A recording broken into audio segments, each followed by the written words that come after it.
Hey, good morning. It's February 14th, 2022 at approximately 8:25 a.m. my time. I woke up to a flurry of calls this morning from friends of mine who are actually very active in pushing out some of these videos that I'm recording to different social media sites, particularly TikTok, which I don't really engage that often. And when I do, I find myself losing an hour of time just like, wow, what was that? And then the next, and the next, and the next.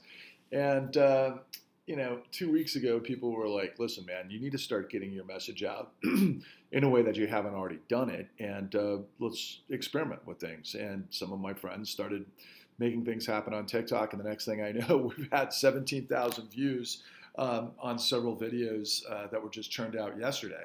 And a lot of comments of people are saying, who is this guy? Where is he coming from? And then, of course, people engaging into some of my rhetoric that I've put out there. And many people misinterpreting, or some people being on point, and really the litany of all of the different sorts of reactions that come from this sort of thing when people don't have a lot of context and they're overwhelmed with information all day, every day. And therein lies the craziness of this world that we live in. It's Valentine's Day. I hope that everybody has someone they love in their lives that they can spend time with. And I hope you have a terrific day. I'm going to try to tone down the anger. And I guess I'll do it in context to, or out of appreciation for love, because love should make the world go round. But unfortunately, it turns out to be greed and a whole lot of polluted sort of human behavior that tends to, I'd say, checkmate love every single time, except for those of you who never give up and never give up to the best part of humanity. So to you, I wish you a terrific day. For me, I guess, it seems this morning as I'm, just about to go to the gym, and, I find myself more familiar with this look than I might be otherwise. So I'm just going to try to stay consistent, and we'll see if this message hits those that are actually now paying attention. It's kind of a quiet morning. I think there's a collective American hangover after yesterday's terrific Super Bowl. Congratulations to the Rams. I thought watching Aaron Donald finish it off last night after the tremendous second half performance of Cooper Kupp, not to mention, of course, when we saw OBJ's incredible performance in the first half.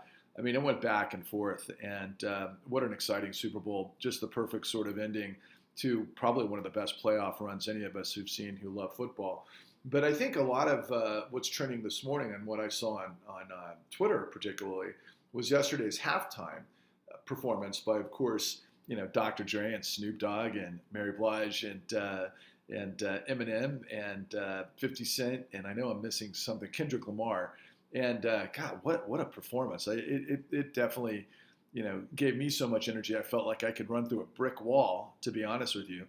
But a lot of folks are talking about Eminem kneeling, and I guess in solidarity with Colin Kaepernick, even though the NFL had said or warned him not to actually do that. And I thought, okay, well, here's a national moment, and it's nice to see Eminem in solidarity with Black Lives Matter and everything that constitutes, particularly the last several years, within the further framing of what's happening and what will continue to happen between those who support Donald Trump and those who are supposedly on the blue side of things, as if those are the only two choices.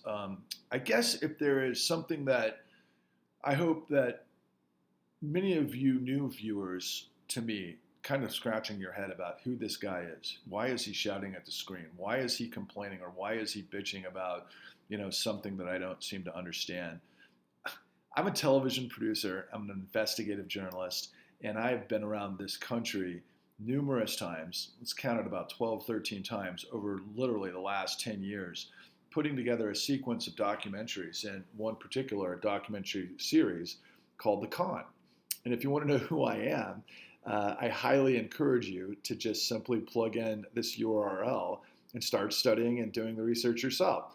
It's called www.thecon.tv. Now, why does that matter, and who am I, and all of these other things? Well, we put together the most prolific documentary, I think the most important documentary, and maybe the most important information and revelation of, quite frankly, the last 70 years.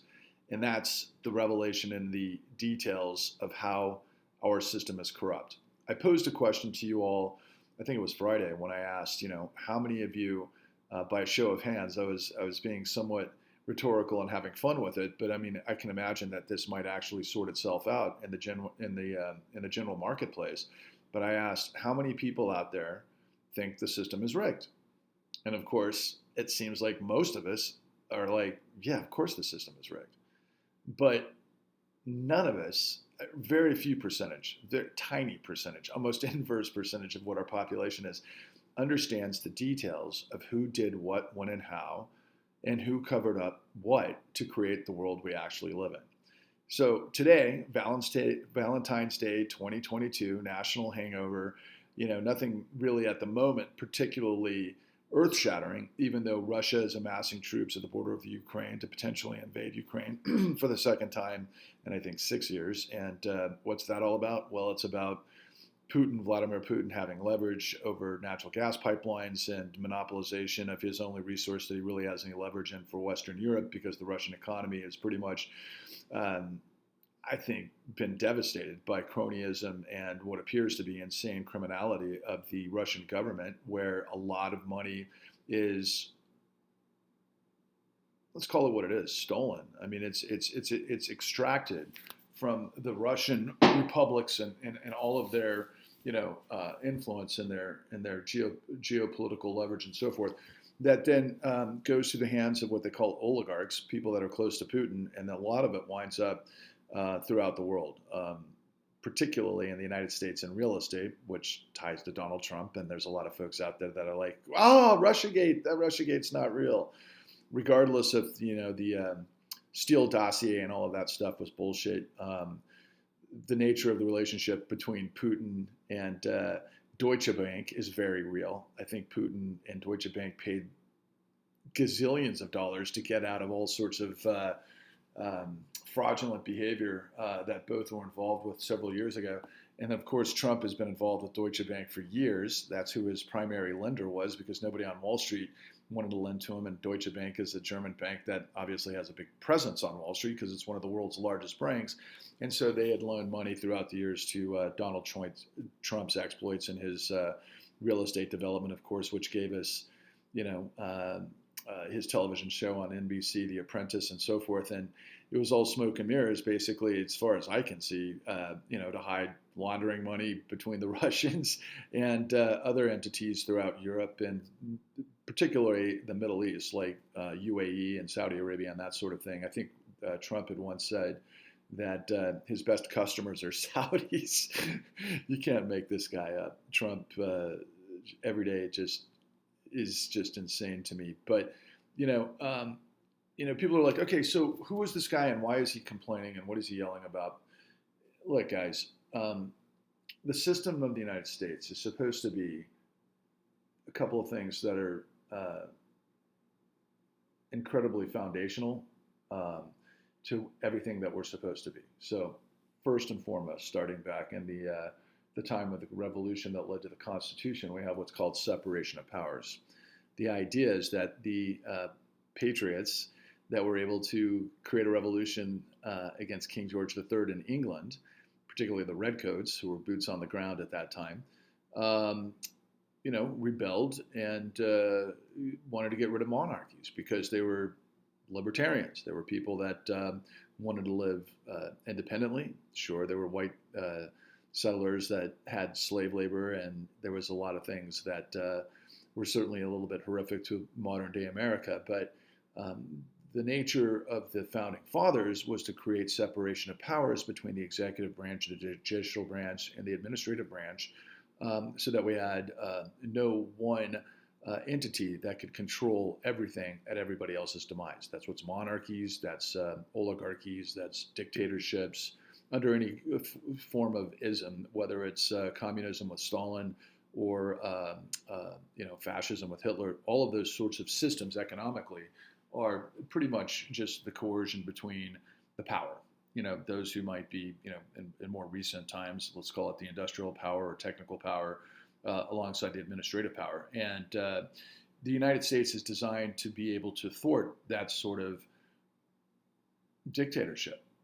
That's the whole idea of freedom, liberty, and justice for all, based on the rule of law and the integrity of law, that nobody is above the law. So in 2008, we had what was known as the Great Financial Crisis.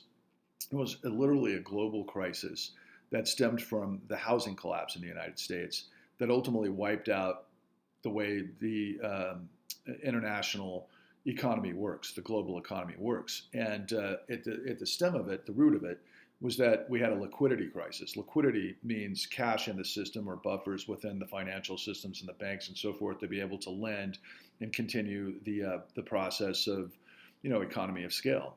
So if there's developments and there's building and, companies have to be able to make payroll and all of those people, consume based on the amount of money that they're making. If you have a complete and utter and immediate seizure to the liquidity system, then that just basically means currency and money dries up. And that led to this absolute disaster, which was a run. And it was predicated on a whole bunch of different pieces of the puzzle that we lay out completely in the con. And the reason why all of that is important is because nobody in this country understands what we've actually become. We're not a country of life, liberty, and justice for all. We're not a country where the law, targets everybody equally. I shouldn't say targets, but treats everybody equally based on nobody is above the law. In fact, it's just the opposite. There's a lot of people out there, particularly on left-wing, supposedly left-wing media. If you consider Rachel Maddow left-wing, you don't understand what Rachel Maddow is or who she is. There is sort of a machine behind somebody like Rachel Maddow, particularly at MSNBC, where she is, I would interpret, the communications director for the Wall Street Democratic meritocracy, which means it's kind of a collusion between those who are wealthy on the East Coast that go to Ivy League schools that come out as professionals, whether it's legal, accountants, or in the financial industry, and they've created a conversion of sorts, and because of their influence and quite frankly their ambition and their smarts and their unbelievable ability to understand the system, ultimately means that they write the rules. They get to operate within those rules as they see fit, and what they've created over the course of 4 decades is a neoliberalism. Which led to financialization, which is just the opposite of the FDR sort of government of by and for the people. And we've had, over the course of decades, a massive dystopia propaganda racket that has. You can get a little bit difficult and in the weeds on this particular conversation, but what happens is a lot of this rhetoric led to this notion that A, government is bad, and B, regulation is bad. But if you break it down to its most simplest and elegant form, regulation is just simply cops on the beat. So there is an incredible disconnect between those on the right, particularly those who are always screaming bloody murder for law and order, but ultimately it's like law and order for whom, for what purpose?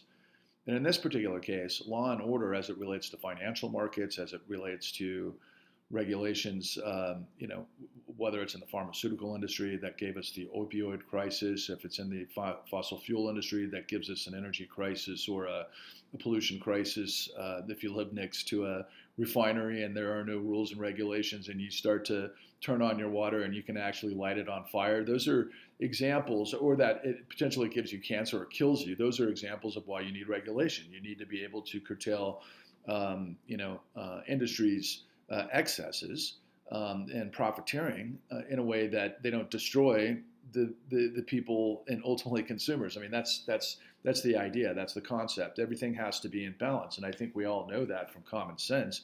Most of us try to teach our children to go to school, to do good grades, to be honest and not to lie, and to be a part of the system and be responsible. That's just the opposite of how it works when you get rid of regulation. And so what I learned after the great financial crisis, and I had lost my home to foreclosure, and it didn't make any sense to me. I've got a significant story that is on display in a couple of different places. I would encourage you to look it up if you are asking questions.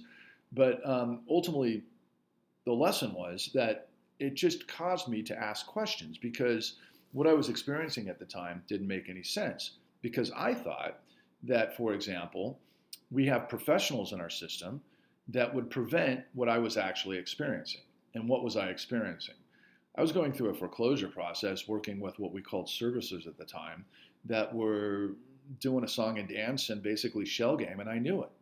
How did I know it? Well, I'm a business guy, and I know that you can write down loans and you can negotiate situations based on what the reality is. And what I was learning that was conflicting and contradictory to what I was seeing every night on nightly television at that time, and I know millions of us experienced the same thing, where when President Obama came into the presidency, we had an initiative called the Homomorph Affordable Modification Program that was supposed to give those that were in these toxic loans an opportunity to modify their loans to write down to the value of what those homes are worth, which would reduce the amount of your mortgage, and and then you could stabilize that through a 30-year fixed modification. And the servicers and then ultimately what we call the foreclosure mills didn't negotiate. And so one thing led to another, and I was in the midst of this racket, and I knew it was all a deceptive dance. I knew I was getting played, and I was like, well, how am I getting played? So I started to pull the threads, and one thing led to another, and it led to this multi-year, multi-state journey that is beyond comprehension, where my crew and I actually did the work that the FBI, the DOJ, the SEC, AGs around the country, all of the different acronyms of government agencies that are tasked to prevent this sort of thing from happening, unfortunately didn't do or couldn't do. And they couldn't and didn't do this as a result of corruption. Corrupt influences, a complete train wreck of how things were working out, and pretty much everybody running for their own life rafts. So imagine we're all on the Titanic, right? And the way I kind of think about it is those above the line, those the most influence, the most power, the most prestige, the most money, already had a reservation on the only lifeboats that would actually be able to ferry people away from the sinking collapse of the Titanic, and the rest of us were there to fend ourselves on, life rafts that couldn't accommodate the amount of people that wanted to get on, and also the ones that did exist, the life rafts would, be filled with holes, and everybody would have to, try to murder each other to survive in a very bad situation. I think that's exactly what took place during the 2008 Great Financial Crisis. And so some of the younger generation out there, particularly those that are responding and tuning into some of my videos on TikTok, are like, well, who is this guy and where is he coming from and why is he raging and what is he talking about? Well, many of you probably think of the 2008 Great Financial Crisis as ancient history. I mean, probably many of you were children.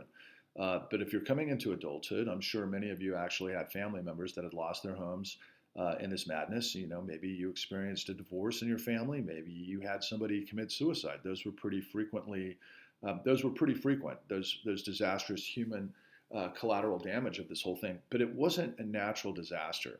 It was all engineered by a system. It was all engineered by a system that runs the real power of this country, which is the financial apparatus of the United States, which incorporates and pretty much is Wall Street. And Wall Street is made up of banks. It's made up of financial institutions like hedge funds and private equity firms and a whole potpourri of different people that angle on ways to make money on money. And there's a lot of different ways you can do that. If you've ever heard of The Big Short, that's one sort of example that they convey how the whole thing went down. But in the end, it's really not that difficult. What you need to understand is that if something gets really complex, and you want something like a house or a car or a student loan or, borrowing money, credit, all of those things, what you don't understand, or many of you don't understand, is behind the house, there's a whole apparatus of this machinery that's really quite huge, and it determines the outcome of pretty much everything.